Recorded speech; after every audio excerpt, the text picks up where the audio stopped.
Hey everyone, my name is Elissa Kalver. I'm the founder of WeGotThis.org, and I'm a metastatic breast cancer thriver. I was diagnosed with stage 4 breast cancer just about 4 years ago in July of 2021. And since then, we've done a lot of really amazing things and brought together amazing people.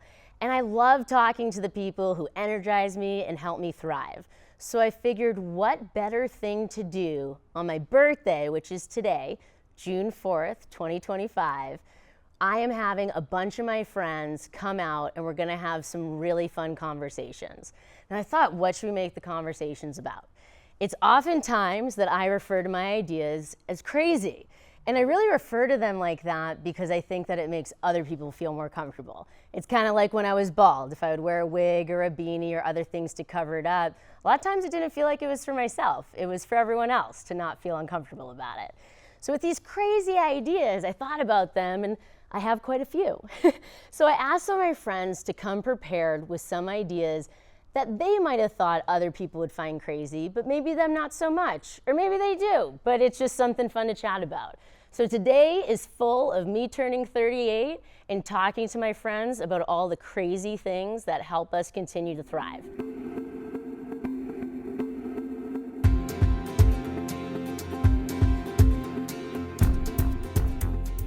Hi, my name is Elissa Kalver. I'm the founder of WeGotThis.org, and I am living with stage 4 metastatic breast cancer. I decided that I wanted to spend my birthday with my friends talking about some crazy ideas. So that brings me to one of my most awesome, craziest friends, Grace Helbig! Oh. Welcome! Happy birthday! Thank you, thank you. How's it going? It's going really well. Only you, on your birthday, would be like, I'm gonna have a 5-hour block where I'm just gonna podcast with as many people as possible. It is truly an embodiment of the theme of this whole podcast. Thank you for summarizing that so nicely. There you go. I appreciate it. In case you were wondering how this is all coming together. Well, the thing is like, a podcast is the label we put on it, but really it's like, had I not planned this, I'd still be sleeping, like for sure. I was really tired this morning. You were there Monday night for the book cast, which was such a blast. So fun. So great seeing you and Elliot. And then yesterday was the actual book launch on June 3rd. And then today, my birthday on June 4th. So like by the time we hit today, I probably would have slept all day and then like gone out later for dinner and stuff with friends. Yeah. And I woke up really tired, and for a second I was like, why did I do this? and then I was like, wait, you know what? I'm gonna go and like build off that energy with friends, and I'm gonna live today instead of sleeping through it. And I'm really excited about that. That feels like something you could learn about in the book that you've written about really squeezing all the zest of life out of it. You know, I'm glad no one's getting paid today except for Grace. I wanted to just pull out budgets so that she would advertise my book. I'm just kidding. Get it on Amazon if you haven't already, or wherever you get your books. Yeah, wherever you get your books. I love that. I love that. But yeah, I was thinking about it, and because you were here, you were generous to come when we were doing our Give-a-thon for Giving Tuesday. We did 8 hours here with Drew and his team, and ever since, it's been in the back of my mind. Like Drew can attest to this. I've messaged him like, hey, what about this day? I just come and do 5 hours of this, and there were certain things. It was tough because of like some of my recurrence and surgery things over the past, 6 months or so.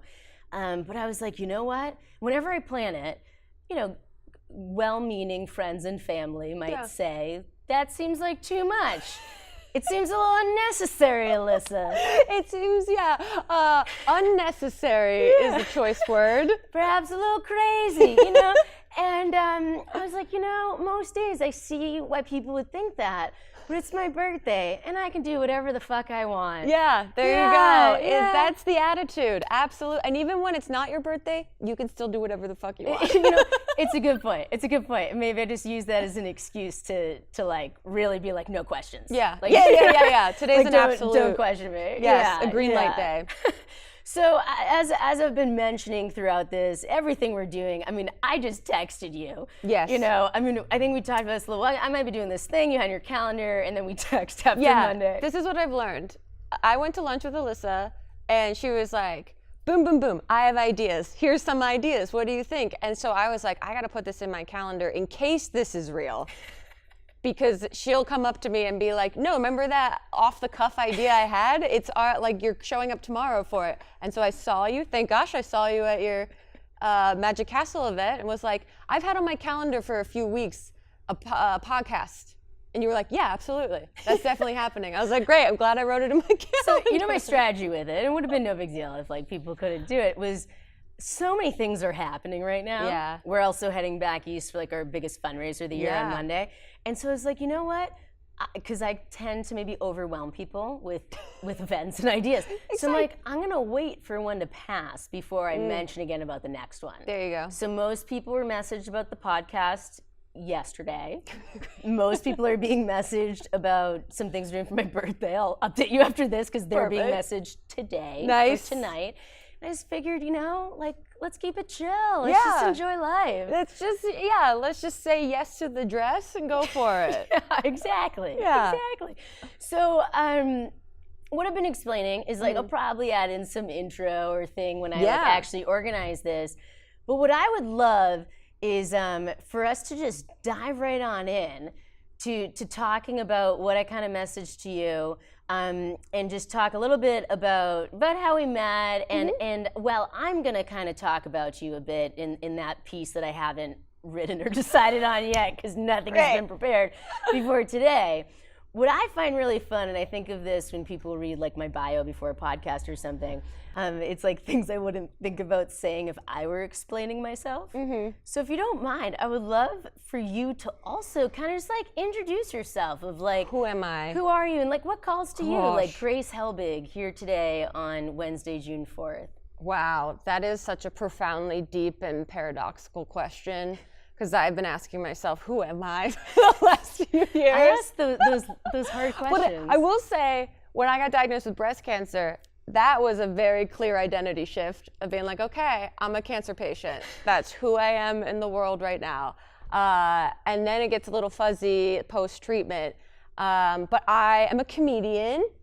I am a podcaster, an author, a goofy gal, here for goofs and spoofs, and a breast cancer thriver. We'll tag that on there, which is I'm still getting used to like saying. Is that the term that feels right for you? Or you introduced me to that term because breast cancer survivor is obviously a very appropriate and all-encompassing term, but it has such gravity to it to me, and I loved what you said at your book event about how the word thriver just encapsulates more of like the excited energy behind like living through and with and after cancer. And so I feel like that's just way more appropriate to me on this day. I'm glad, you know, because I always say like, I think it's a personal thing. I think they're interchangeable. Nothing's right or wrong. Yeah. But like, I mean, as I said, it's like surviving to me was like the bare minimum without cancer. Yeah. And so it felt, but like, if you ever see Grace perform, like seeing you actually next door at the Elysian Theater, we're right next to the Elysian Theater today, right? And then there's a beautiful footage of it, courtesy of Drew and the lovely people here. I mean, can't say enough good things about Drew and DSP the Venn Studios. diagrams of everything just really cross connecting. over. Yeah, and so watching your show, which you're now going on tour with and all that, so we'll definitely have to like dive into that a little bit too. But like you don't watch you perform and be like, oh yeah, she survived. Like you're not like a baseline human. Yeah. Like you are, like I love the photos from your show that are taken when you're like, that one where you're like really in the air. Like, like that, I mean, we've hung out, we've talked, met several times. When I showed up as an audience member at your show, I felt like you came on stage and I was like, oh my God, yes. That's so good to hear. Like, talk to me, Grace, yes. That is so good to hear. Because honestly, there is that perspective too that I think everyone has. It's like, oh, once you've been faced with the fragility of your life through a breast cancer experience, like everything else should be easy to do, right? Hypothetically, that is true. I do still get in the self-critical mode, but it has been really great fuel, especially because the show is about my experience going through breast cancer treatment. And so I am trying to do the best job I can, but I don't have like a scope of myself. So it's very great to hear that. It's very encouraging. Oh, good. I mean, I've said Also, a lot. I want it to be fun and funny, because that is the thing, and that's what I love about you, and I think we were magnets for each other when we met. It's just you see the humor in all of this. Yeah. It's very grave and very serious, and so to be able to laugh at like the absolute obscene absurdity of it is at least so helpful for me. Agreed. Yeah. Like we went out on a double date with our husbands, and we get to the restaurant, and I had like at least a 10-minute nosebleed. Yeah. From chemo. Yeah, which You is know? just like normal. It's just a normal thing that happens right now with my current treatment. It's like I confirmed. I was like, hi, bye. yeah, Should we I go was to the bathroom? bathroom? You know, and then you just move on, Yeah. and it's funny. It's annoying but funny. But it's like those kinds of things. I think outside of like our worlds, people get afraid to laugh at. Yeah. This is what's so interesting. I've just started doing this show, and I'm going to Edinburgh Fringe Fest this year with it, which I'm really excited about. Very bucket list like comedy thing. So excited for you. Yeah, and very like romantically beautiful full circle moment of all of this, of being able to like metabolize like a hard thing into something really joyous and funny.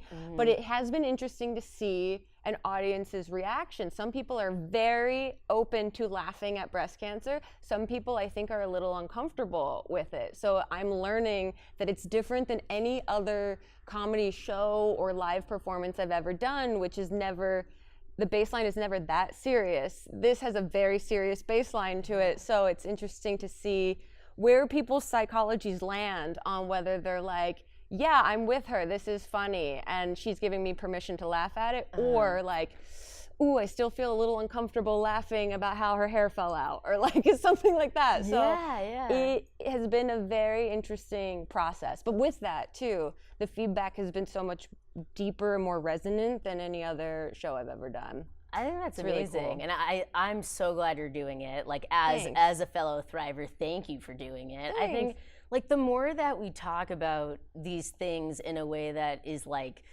palatable, and even further and like open. because otherwise no one knows. Yeah, and it feels very precious and very like, I've done a lot of podcasts lately and I've had a lot of conversations, and same thing, that people very respectfully aren't sure the etiquette of how to talk about it with you. And I think you and I are similar in that I'm very much an open book. Like, I'll tell you everything about my experience. The premise of the entire comedy show is about shitting on the floor of the ER bathroom during a really rough time after chemo. So it's like, I don't have much to hide in terms of shame anymore. But people are, in their respect for you, want to be very delicate about how they talk about it. And I'm more of like a bull in the china shop of like, let's just put it all out there. I Here love we go. that. I love that, and I totally you agree. do the same thing. Because people always say like, do you mind if I? And I'm like, I don't mind anything. Yeah, it's like, have you seen my Instagram? It's all out there. Yeah, exactly. What I found interesting too lately with the reels that I've been doing on Instagram weren't things that people asked me. They were things that I proactively were like, I wonder if this is something people really wanted to know about. Yeah. And that's what has gotten the biggest response. Interesting. Because I don't think, one, people don't necessarily know what to ask, but like, you're not going to ask like how, like I didn't know how a port worked before, or like why I have a full head of hair but I'm in chemo indefinitely, you know, and like why I've been bald or not bald or these types of things. Right, or how do you even live with stage 4? Yeah, people always give me that look like, in their eyes, it's like, are you dying? But in their mouth, they're like, I don't think that's appropriate to ask. 100%. So, how are you doing?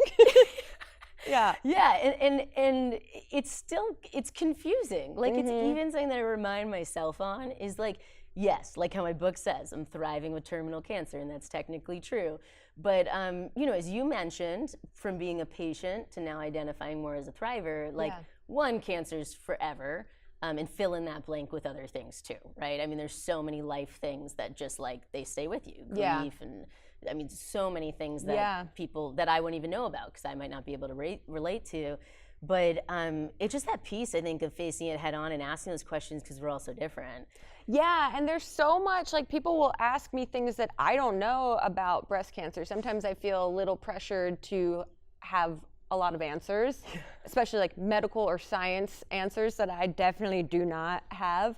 And so I constantly learn things still from stuff you post about things, and like Annie and people like that, that I'm like, this is really helpful because I had a very narrow experience, and cancer is very broad. And so I can't relate directly to what you've gone through, or Annie, or someone else that has a different diagnosis.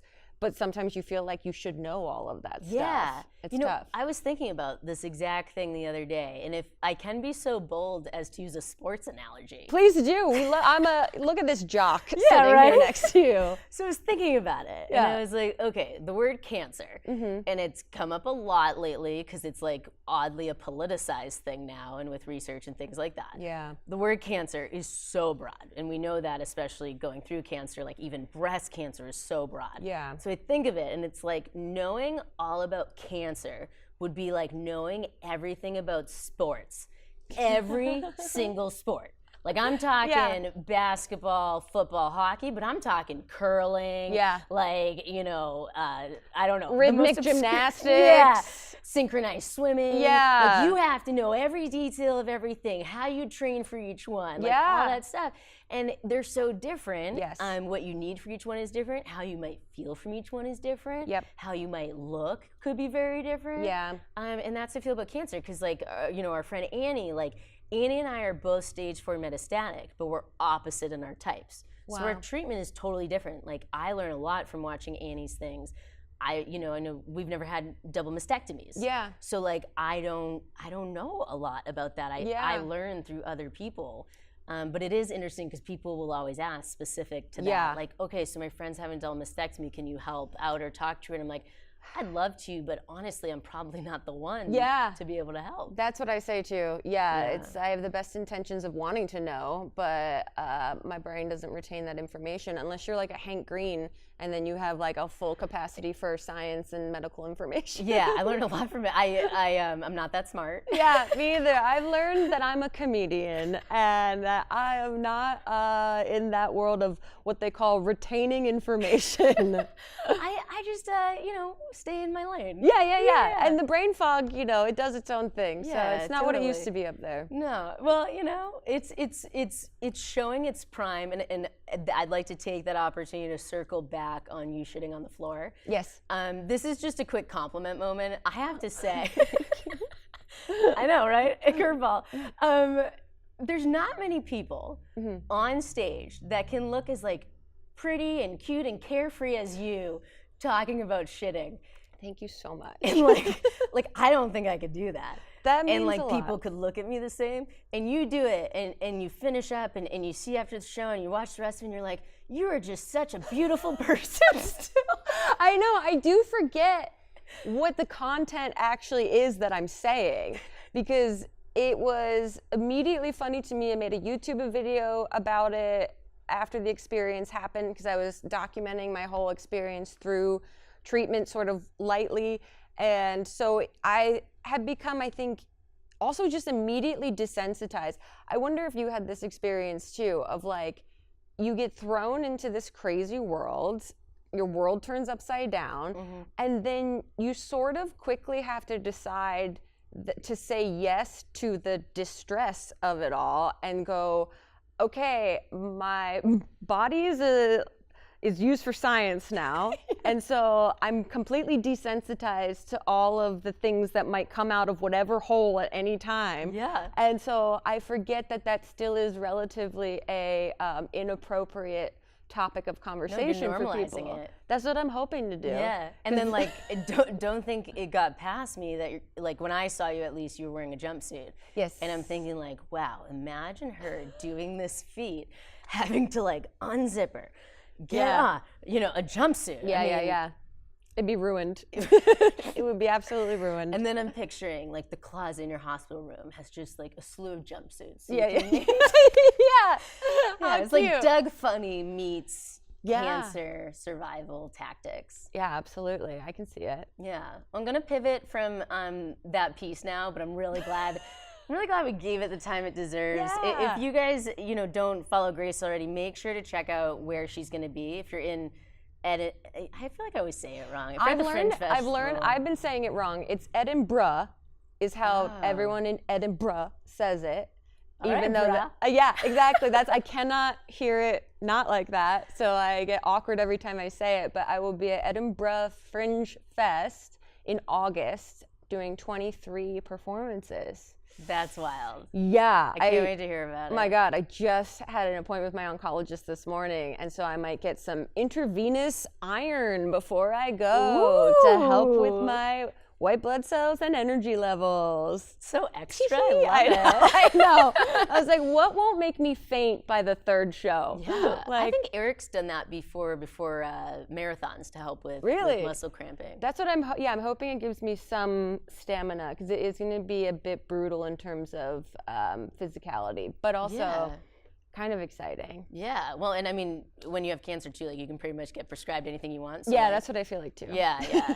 Lean in for sure. 100%. I'm so excited for you for that. And then you have other shows popping up too. So like I'm doing a couple shows before I go, but then there'll be more shows in the fall afterwards. Everything's just kind of on hold until the festival is done. I don't know what. It's 23 shows. 23 shows, and I don't know how it's going to go. There's it's an interesting place of there might be opportunities that are unforeseen at this point. I don't know, but we'll see. Putting a lot of that out there, and I feel confident that that's going to happen.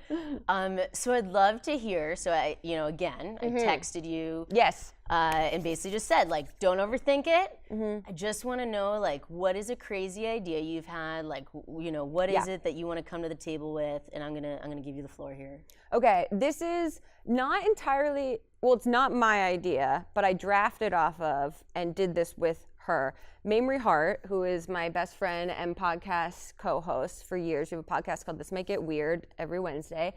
And she, for years, had this crazy idea, one of a million, as she always has. You and her are very similar that way. We have to spend some time together. Yeah. I mean, the world might implode if you guys spend time together with how many ideas you two generate off the top of your heads. We'll need Firefly's AI note takers. Yeah, exactly. She has had this crazy idea that she really wanted for us to judge the world's ugliest dog competition. Now, I don't know if you are familiar with that at all. Just a little bit I think I've seen posts about this. Yes. So it's been happening for years and years. Every year at the Temecula State Fair. Oh, no, I'm sorry. I made that up completely. At the Sonoma Marin Fair in Petaluma, California. Okay. A place with wine, it sounds. So Temecula makes sense. Yes. There's a mistake there. Yeah. There we go. Thank you. So she had reached out on Instagram to a person that was working for the fair, and they seemed very oh, okay, this is very interesting. You guys have an Instagram following. Okay, this could be fun, because usually it happens at this state fair. There are, I don't know, tens of very ugly dogs usually flown in to this competition. They are judged. It is a staple of the fair. It is one of the foundational events that are happening at this thing. And then the ugliest dog, it's covered by the Today Show too, so that's how people kind of know about it. Okay. The winner will go on the Today Show. They win some sort of, I think, monetary reward and some sort of notoriety. And so she had been seeing the winner on the Today Show for years, and so it had been this weird bucket list thing for her. She reached out, she gets some positive feedback. Then we hear nothing from these people. This is 2021 into 2022. Okay. Finally, she was like, we will pay for our way to go. We will, because they were we don't pay anyone. It's all local judges and people that are already affiliated with the fair and local celebrities. And we were we'll pay for our way. Yeah. Don't worry. They were okay, you're in. You can come. So we fly up to wine country, essentially in Napa County, and we had a friend that has a place there, so we crashed at her place. Okay. And we got to judge the world's ugliest dog competition, and it was bonkers. Because we got there, the fair, not as big as I thought it was going to be. Very small, very affair, very homegrown. Okay. The smells hit you of just things being fried. That's exactly what I was picturing. Powdered sugar in the air, just hot micheladas everywhere. Quick question, favorite fried thing at a fair? Oh, corn dog I go for. Okay. Yeah. It's pretty classic. But I'll eat anything at a fair. Oh my God. So Then, so we're like so excited. We get there. All of the local, so like they bring all the judges together. It's like 95 degrees outside. And there's already dogs, ugly dogs, sitting, waiting for the event to start, which is in this like outdoor little band shell in the middle of the fair. And these dogs are hot. So they ugly hot dogs. In normal temperatures, they look like they're melting because they're very ugly dogs. So these dogs in these hot temperatures, we were like, oh my God, is this safe for these animals? Literally like that. And so they gather all the judges together to like introduce us to everything. They're like, oh, you two girl, like the guy that was the host was like a local radio DJ, and he came in, he does this every year. He was wearing all black, like suit jacket, button-up shirt, black cowboy hat. We were like, oh, the mayor is here. This is crazy. And he starts doing these like kind of cancelable old school jokes of like, oh, you two gonna share a seat together? She'll sit on your lap. And we were like, what's going on? Meanwhile, one of the other judges is like a local veterinarian who's also looking at us like, what are we doing here? She's like, I'm educated. Yeah. He's like, I'm here to literally look at the dogs and decide if they're ugly. And so we were like pigs and shit, pardon my language, because it was just like this. We've said shit at least 6 times already. So this is the first time I've registered that I've cursed. So then they bring us on stage and they start parading. There's like probably now the band shell fills with maybe like 200 people are gathered because this is like the main event of the fair. There's standing room, but everything's outside. Everything's very hot. They start parading the dogs out. These dogs are so ugly, it's crazy. Well, some of them are ugly. Some of them just had like, they're pugs with like a tongue sticking out. Okay. And the women, mostly women, some male owners would come out and parade them. Some would wear like shirts with the dog's like face on it, like full, as if I've never been to like a children's beauty pageant, but it felt very much like those kind of moms. Yeah, for these dogs. They all had like strollers that had like ribbons and like decor from the dog, like merch from the dog all over it. It was really great. And so we got into it, and it was the most insane judging thing that I've ever been a part of. These dogs came out, you're screaming for how ugly they are. The owners are showing you, like, here's a boil. Here, look, its nail has fallen off. Like, they bring the dogs over to the judging table and literally, like they do at the dog shows, like put them on the table. Flaws. Yeah. But they're like showing us, one of them had painted the dog's nails so you could see how like mangled they all were. It was wild. And like some of the judges, we'd all discuss amongst ourselves what was going on with the dogs. Some of the judges wanted the cutesy dogs to win, but us and the vet was like, no, that's not an ugly dog. This is an ugly dog. It's so good that they brought you to like take it seriously though. Yeah, we were there for very serious business, but we were also screaming our heads off every time they brought another dog out on stage. Yeah, I was gonna ask, so like how were your reactions leading into this? Like was there a time where it was so like you felt bad that you're like not trying to react, or was every time It was such a mixed bag of reactions of being like, and now that I've gone through cancer, it was similar of being like, yay! Like, oh no, this dog looks like it's having a hard time, but we're here to celebrate it. You're beautiful. You are beautiful. You're a star. Wonderful. And so it was weird to be like, that one's not that ugly. Oh, that one's ugly. Yes! And people would scream and these dogs would be like shaking and people are yelling for them. And it was like, I don't know if this is good for these dogs who have obviously a lot of medical issues to begin with. But it was one of the most iconic memories of experiences that we have. And the dog that we all chose to win was a dog named Mr. Happy Face, obviously. And I dare you to Google image search Mr. Happy Face right now, and you tell me if that dog does not have a happy face. Mr. Happy Face ended up being in the Deadpool movie. It's that crazy dog that Deadpool like holds up that looks, pardon my French, fucked up. That's the dog that we awarded the ugliest dog. Did you know that? Did you know it was a celebrity dog? No. So this was 2022 that we were like, Mr. Happy Face is the winner. Before his time. There was a couple other very close runners up. But he was above and beyond the ugliest dog that was there that year. And then after that, he got the part in Deadpool. So I like to think that we helped launch his star. So I would say a panel of local celebrities, Yeah. some not as local, but would self-fund Yes. attending this event, really made Mr. Happy Face's career. Yeah, we should be getting a cut of the Deadpool movie, to be honest. This is like, I gotta find. this is wonderful. I mean, I'm definitely gonna have to edit in a picture of Mr. Happy Face. I'm sure like I'll already have edited it now. I'm gonna put it again here. Yeah, Maybe yeah. like figure out how to make it pop like a bunch of times right now. I'm just gonna put this in case we decide to do that. Yeah, like this is Mamrie's face on stage. Oh, this is fantastic. I'll send you a bunch of photos of Yeah. us actually judging. We Yeah. are losing our minds. It's a Oh lot my God. of- I'm picturing like maybe a montage at the end of this episode where exclusive content you have to go visually see with maybe like Sarah McLachlan playing over it.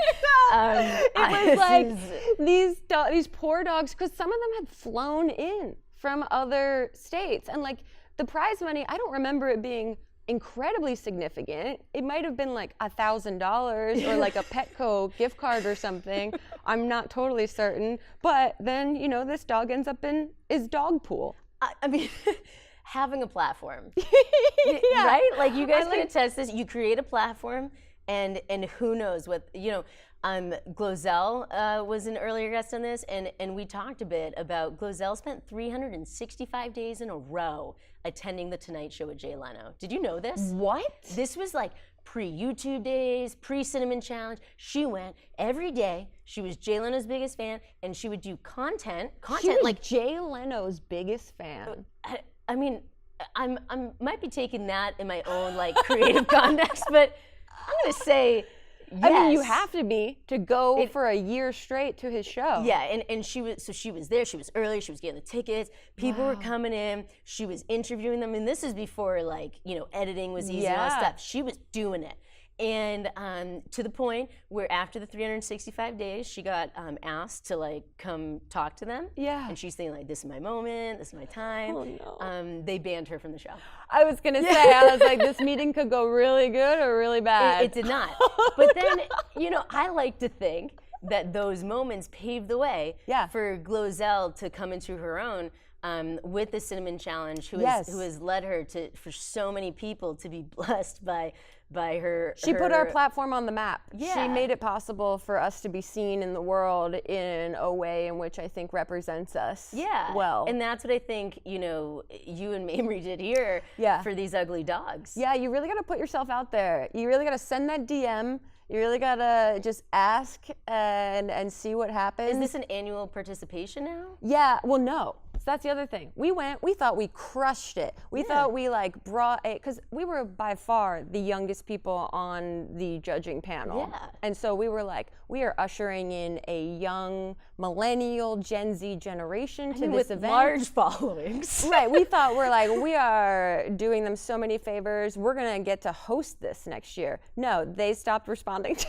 us entirely. Really? I think maybe tried to reach out again, being like, "Hey, ding ding, need us for next year," and there was zero response. So yeah, we don't know what happened there. But then I got breast cancer, so I couldn't do it anyway.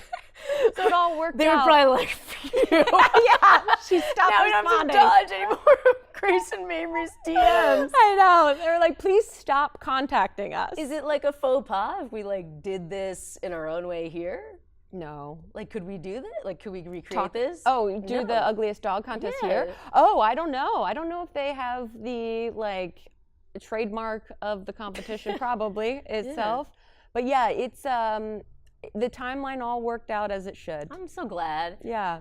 I'm picturing too, like how you're saying that not all of them were as ugly. Like some just had maybe little quirks. Like, Yeah. imagine being the prettiest Prettiest ugly dog at the ugly dog contest. I know. Well, you're not quite ugly enough. You're not pretty enough Yeah. to do like a dog show. Yeah. Kind of like it's kind of like the AYA community of cancer we talk about. Like those middle ages, like you're not cute and young. You're not super old. Yeah. So we still think it's weird that you have cancer.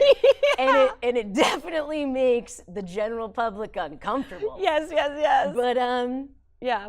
you're right there. Good for you. Good for you. Well, this has now spawned, like, we loved our experience at the fair. That last year, once I was finished with all my treatment and I was healthy enough to start going back out in the world again, I dragged my husband to the OC fair last year for the first time, never been, and because I got really obsessed with tablescaping, the tablescaping competition that they have. Oh. I watched a documentary about the tablescaping competition at the OC fair called Set, which I highly recommend if you haven't seen it. Wow, I'm definitely gonna check that out. Yeah, and I went in, saw the tables last year, was like starstruck seeing these tables. It was so fun, and they're so like, just so personal, and like, it's just really silly and sweet and endearing.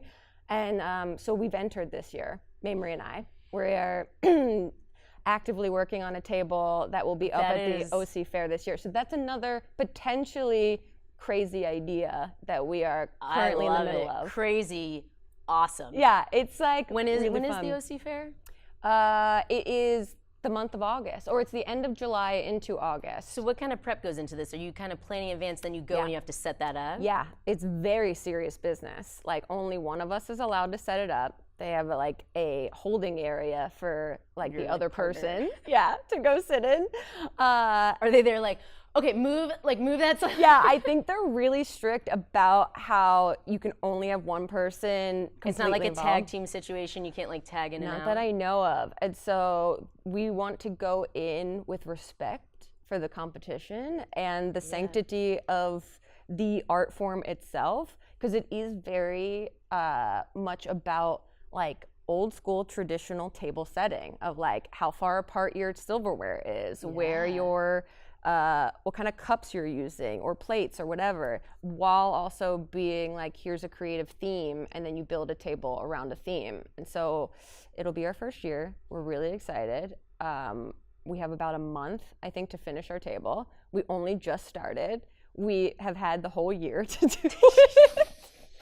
In classic form, we're doing it last minute, and we have a really great idea, and I'm really excited about it. So I love that, and you know, it's funny you say that because it's kind of like me, like how we do a lot of things last minute. It's like, you could give me 6 months, I'm not going to take it. Exactly. I'm not going to spend 6 months on something. I'm going to ruminate on it for about 5.5 of those months, and then I'll finally feel the weight of the pressure to get it done, and it'll be hugely motivating. Well, I mean, the range of your guys' creativity is so impressive. And also, I don't have a lot of hobbies, and so this has really become a very fun hobby. I mean, says the girl who just explained, like, creating an Ugliest dog celebrity movie star. Yeah, Mr. Happy Face. I don't know what he's up to now.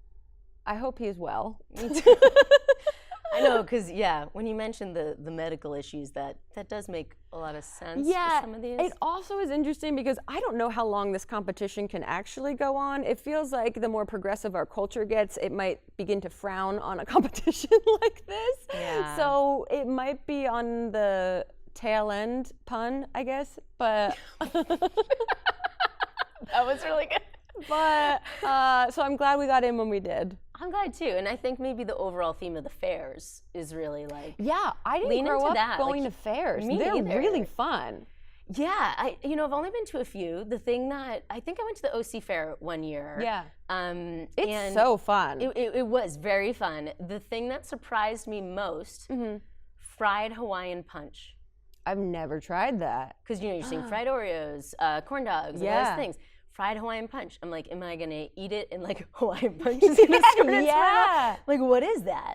Have you tried it? I had to get it. Yeah. So Eric and I got it, and not as fun. Like, so I don't know how they make it. It was kind of like a fried ball. Yeah. That was as if it had been like soaked in Hawaiian punch. I don't think it was soaked after the fact. Like, they do something with Hawaiian punch in the mix, and then maybe fry it, and interesting. Yeah, but like image of it, like seeing like, oh yeah. Yeah, the Kool-Aid man. And I don't know if you're watching The Studio. I am, but we're only a couple episodes in. Okay. But like the Kool-Aid is the big movie. Yes. You know, so I didn't connect that till now, but I like that connection. Yeah. But you see the picture and you see the Kool-Aid man and you see like that it's fried Kool-Aid and you're like the possibilities here are just endless. Yeah. Not so endless like when you try it, like maybe I just should have never gone in it, but like it really was. I'm like it's innovation and I appreciate it. The fried food at the fair is, you know, it is fried food. It is crazy. We had like onion rings last year and I think fried Oreos, and it was just like the most indulgent thing ever. Yeah, it's not like the fried pickles you go get at like the counter or something. Like this is a different they're level huge of fried. And it's delicious. It's like here's your one fried pickle. Literally that. It's like a little pickle chip. Yeah. Yeah. It's so fun. So yeah, I'm getting into the fair as a genre of entertainment for myself. I really like that, and I love like this whole conversation. We would have never had this conversation, I don't think. Probably not. I don't know. I'm glad that my birthday idea prompted it. Yeah. And now you can spin. How can we do the world's ugliest cancer patient competition? Yeah. No. Not that one. No. So you got to brainstorm. This is all part of the brainstorming process. They can't all be winners. No, they can't all be winners, but they all should spark joy. Exactly. And I think that's the theme. It doesn't have to be the ugliest this, or because the tablescape. I mean, I'm sure it's gonna be beautiful. It is truly. It's just like such niche joy that it really is remarkable how fun it is. I love that. Yeah. Well, I'm all about joy. Absolutely. So that is just, you nailed it. I want a t-shirt with you and Mamrie hold like her face. Yeah. Does that exist already? There are a lot of really good images of it. Yeah, because we tried to take photos afterwards. It was such a whirlwind. It all happened within like 15 to 20 minutes. Probably felt like your wedding day. Truly. It was like, here come the brides, and oh my God, we're married and it's over. Okay. Yeah. It was a fever dream out in a field up in Northern California. One I won't forget. Wow. Thank you for taking me along on that journey with you. Thank you for giving me the opportunity to tell the story. Where can everyone find you? All the things. You can find me at Grace Helbig on all social media platforms. And again, Mamrie and I host This Might Get Weird, our podcast that's out every Wednesday wherever you listen to podcasts, and on YouTube if you want to watch. And can I just say, I think Mamrie posted like in her stories or something the other day, I saw it was someone who commented on one of your guys' posts or something, being like, do you really think people just want to listen to friends talk about things? She goes, it's funny. What did you say? Like, it's funny when people say it because you've done it, the past 15 years? Yeah. That's been literally our jobs for the last 15 years. Yeah. And I could not think of something more entertaining. And so it's really, it's amazing, I think, the friendship you guys have. It's really fun. One of these days, Mamrie came to Not Dead Yet Fest. Yeah. But I didn't get the chance to meet her. It's like, I know. we're passing ships. So at some point, It'll happen. And ideas will just flow out of the two of you. Yeah, and thank you, Mamrie, for having this idea that you guys, brought to life in such an impactful way. Yeah, that's my part of the friendship is Mamrie has ideas, and I'm like, yep, that sounds great. Here we go. Yeah, you're just like, you're up for it. Yeah. And you take experiences and ideas and you just elevate it to the next level. It's really great. Thank you. But in all seriousness, you're just such an amazing person. We started kind of from a DM. Yeah. And that's where most great things start these days. Exactly. And I'm so grateful that we did. Like, I'm so grateful to know you and all the things. And I think I said early on we were hanging out and talking about stuff, like, I think cancer is the least interesting thing about you. But I'm so glad that you're focusing on it for what you've been doing, because the way that you're doing it, like I said, it's just bringing joy, normalizing things, making it funny. Not making it funny, like, it is funny. Like, there's things that we go through that, they suck and it's like weird. So ridiculous. But it is funny. You have to laugh at it. I know. If we don't laugh, we'll cry. We'll cry. Yeah, exactly. Yeah, we haven't cried together yet. So not yet. There's still time. There's still time. Well, thank you so much. This has been so fun. Thank you, Elissa. Gotta hug it out. Love it. Love it. And thank you for spending my birthday with me. Yeah, happy birthday. Thank you. Yeah, it's the 38th. When's your birthday? September. All right. I'm turning 40 this year. Whoa. I know. Well, if you want to spend your 40th birthday recording for 4 hours, I know a guy. I'll hit you up. Yeah. Should I walk off? Is that what I'm supposed to do? No, Glozell and I danced at the end. Oh, nice. We can do anything. We can just hang here. These chairs are so comfortable. What if we just banter and then we're just Banter, talking banter. and then last time I said I'm gonna make Eric, like I was doing this and like Eric, like maybe he could play piano or something and like maybe Excellent. now there's like outro elevator music. I love it. Yeah, we're just gonna like play it over and everyone got to experience Grace and Elissa Wow. hanging out in like Pee Wee Herman looking chairs. Love it. Yeah.